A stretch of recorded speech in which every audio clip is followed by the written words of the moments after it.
Olá, meus amigos, tudo bem com vocês? Hoje nós iremos conversar sobre a Contra-Reforma Religiosa, ou a Reforma Católica, ocorrida no século XVI em resposta à Reforma Protestante ou Reforma Religiosa. Veja bem, desde o século XIV, lá na Inglaterra, com John Wycliffe, até o século XVI, lá em 1517, quando o Martinho Lutero afixa as portas da igreja do Castelo de Wittenberg, as suas 95 teses, você já tem ali uma busca, um movimento por reformas dentro da igreja católica. Ali muito presente, só que a igreja católica não escutou estas reivindicações. E acabou eclodindo, então, com Lutero, uma cisão que não teve mais volta. A reforma religiosa, ela não foi um movimento de um só. Tá? Não, isso aí jamais. Não foi Lutero que chegou ali e fez sozinho. Não foi isso. Foi sim de múltiplas individualidades. Vários pensadores atuaram na reforma. A Europa, antes da reforma, ela tinha uma única igreja. Após a reforma, século XVI, ela passou a ter várias igrejas distintas, todas cristãs. E houve a necessidade, então, da Igreja Católica se posicionar. E ela o fez num movimento que ficou intitulado como a Contra-Reforma. É uma reação à Reforma Protestante. E o seu principal marco é o Concílio de Trento, a cidade de Trento. Esse concílio há de ocorrer entre o ano de 1545 e o ano de 1563. Mas não é esse período todo não, gente, tá?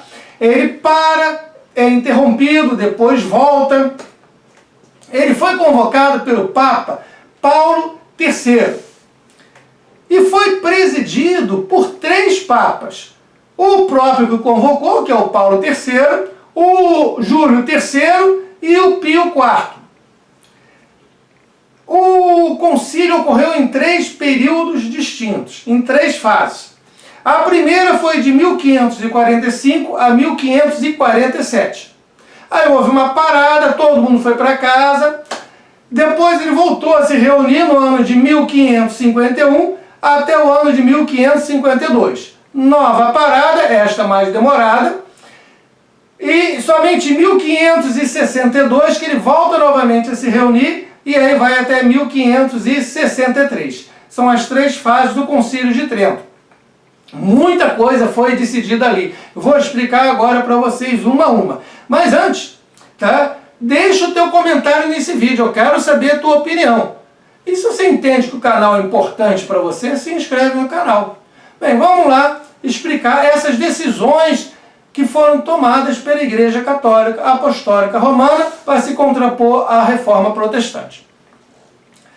Pois bem, foram adotadas medidas visando a fixar os princípios da religião cristã católica e a combater o avanço da Reforma Protestante.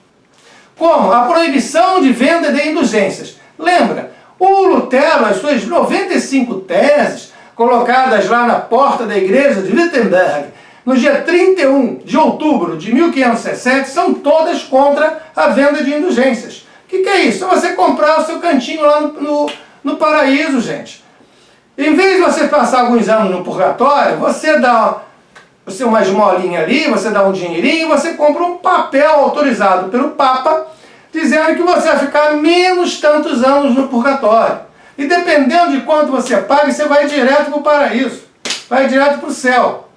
Então, essa é a venda de indulgências, é comprar o seu cantinho no paraíso, comprar o perdão dos seus pecados. Não importa o que você fez, roubou, matou, assassinou, não. Você paga, compra a sua indulgência e você está liberado. Então isso horrorizava muito dos religiosos, especialmente do baixo clero.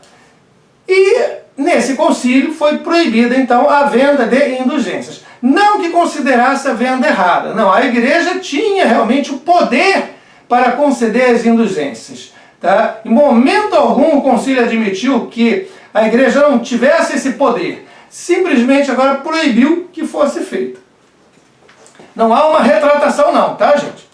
Então, proibição da venda de indulgências, criação do Index de livros proibidos. O Index Librorum Prohibitorum. O que é isso, gente? É uma lista de livros que não podiam ser lidos. Se você tivesse um livro desse na sua casa, e a Santa Inquisição encontrasse, você ia ser julgado. Tá? Ia sofrer consequências graves à sua vida, à sua saúde, tá? Se você tivesse um desses livros. Era proibido. Tá? Censura, gente, não podia ter. E vários livros entraram nesta lista.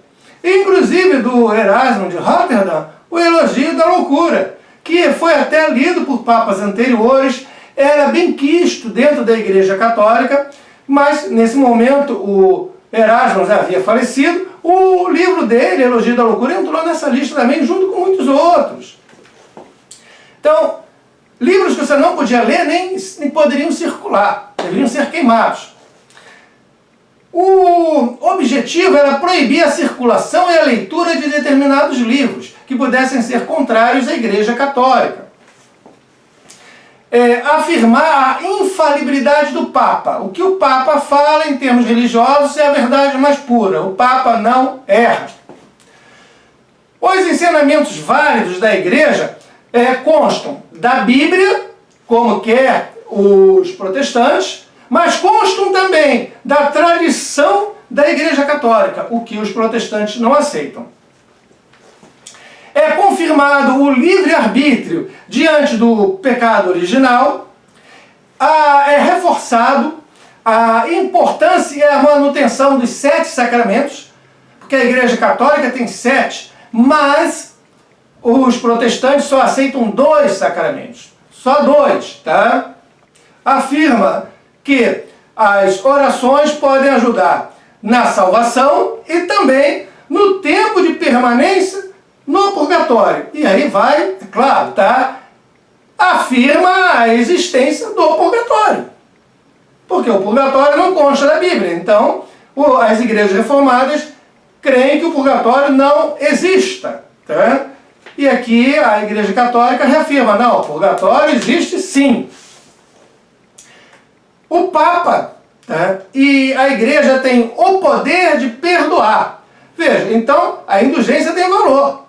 Já que a indulgência é você conceder o perdão. E eu estou afirmando que aqui o Papa e a Igreja têm o poder de perdoar sim. Aquilo que eu te falei, não é mais permitida a venda de indulgências, mas de momento algum houve uma retratação, porque o Papa tem o poder de perdoar. E o que era a venda de indulgências? Era o perdão dado pelo Papa, pela Igreja. Afirma a importância dos concílios, a importância do Papa e da Igreja no tocante à correta interpretação da Bíblia. Então não sou eu sozinho que vou pegar a Bíblia, ler e interpretar. Não, como querem os protestantes. Ele decreta que o bispo ele deve permanecer na diocese pela qual é responsável.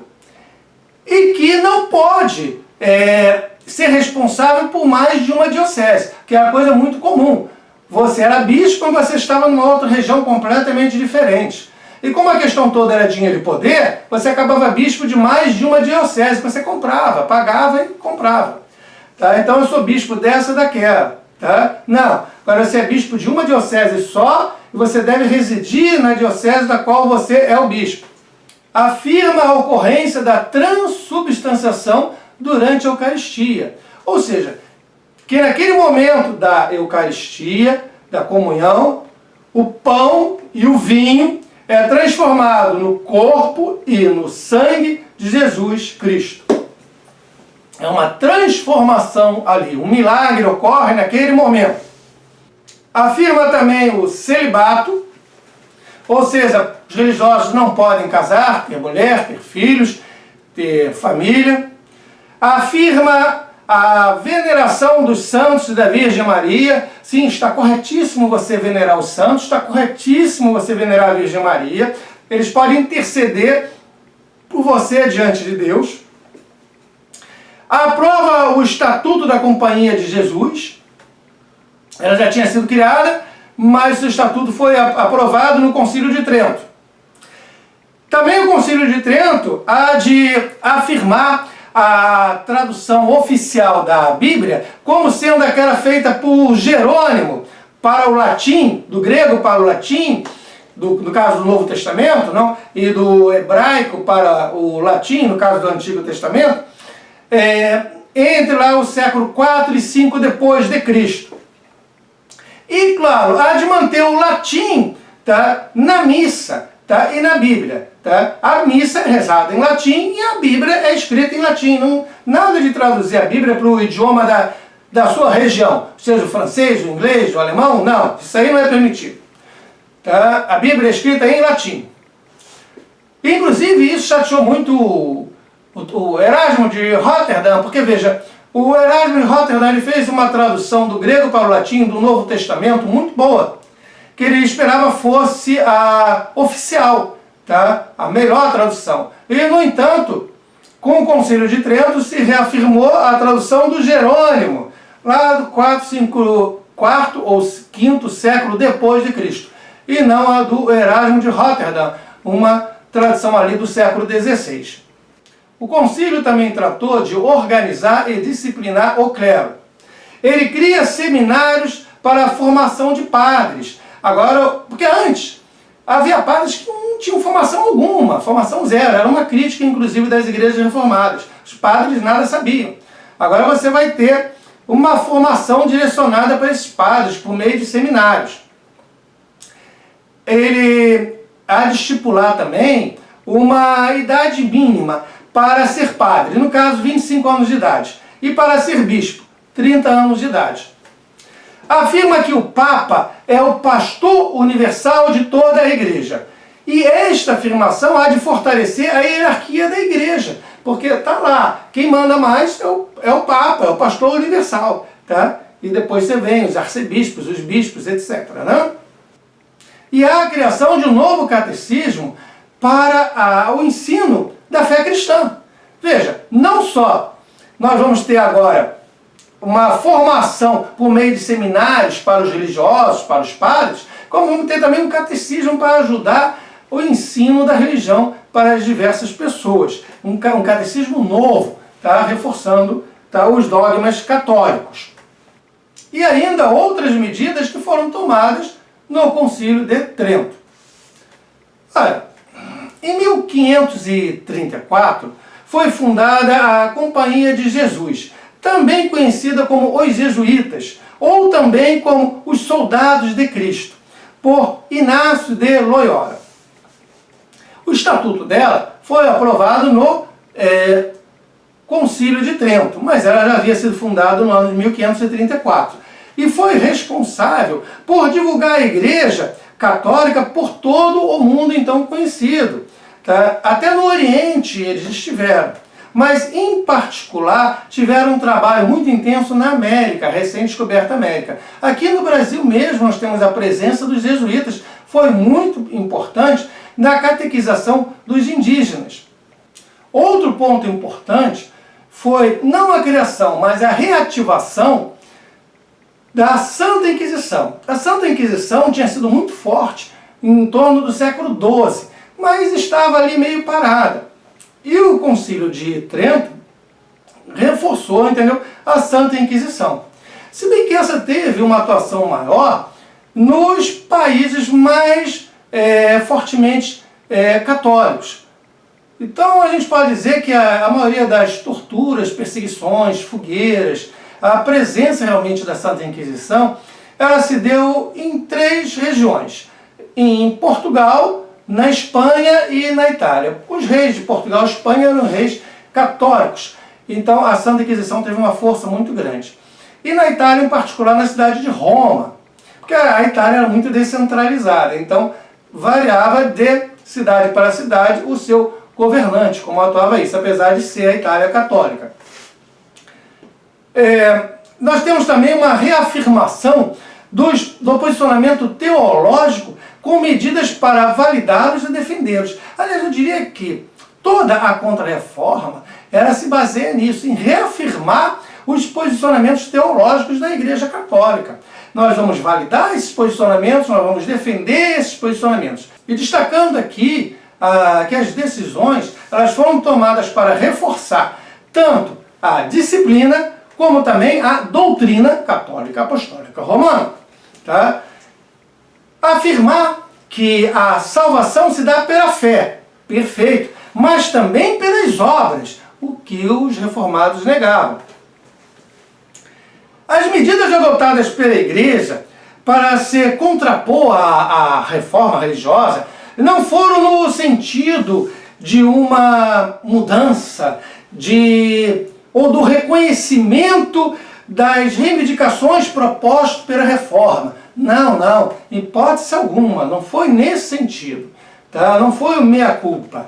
Tá? A Contra-Reforma foi uma forte manifestação de defesa da Igreja Católica contra a Reforma e a perda de territórios e crentes para as novas religiões cristãs reformadas. Foi isso que foi a Contra-Reforma.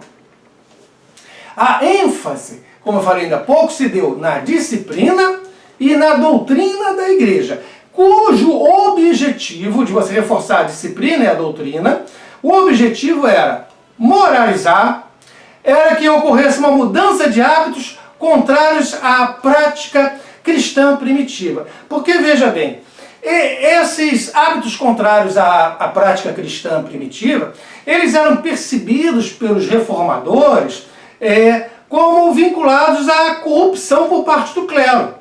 Então havia na Contra-Reforma a necessidade de atuar contra a corrupção por parte do clero. Perfeito? Agora deixa eu fazer uma crítica a tudo isso que a gente falou até aqui. Tá? Olha, uma coisa é você anunciar, é você proclamar mudanças, outra coisa completamente diferente é estas mesmas mudanças ocorrerem. Perfeito, gente? Senão, aquelas pessoas que prometem que não vão mais fumar, não fumavam nunca mais.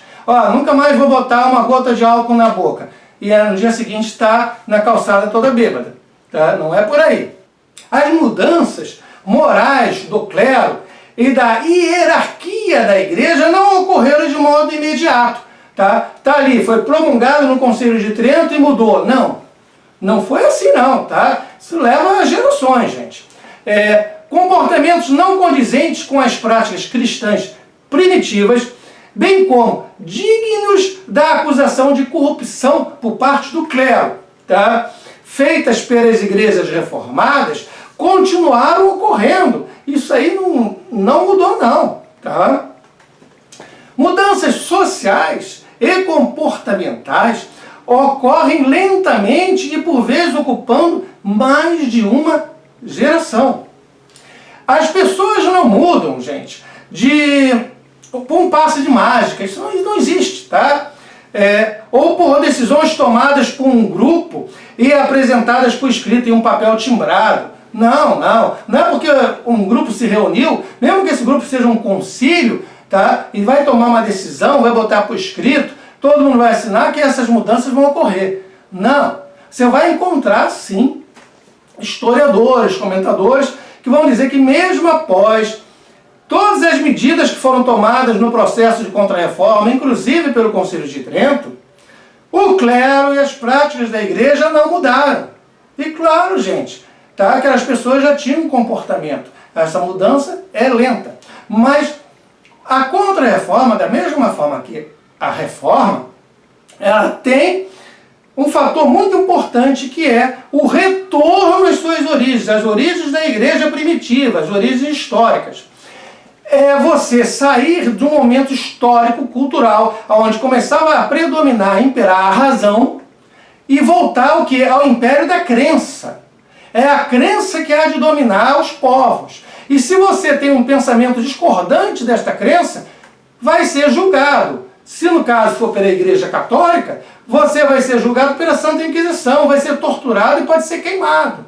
Mas as igrejas reformadas também julgavam, também matavam, também torturavam. Era um mundo muito difícil de se viver. Se você fosse um livre pensador, se você usasse da sua razão.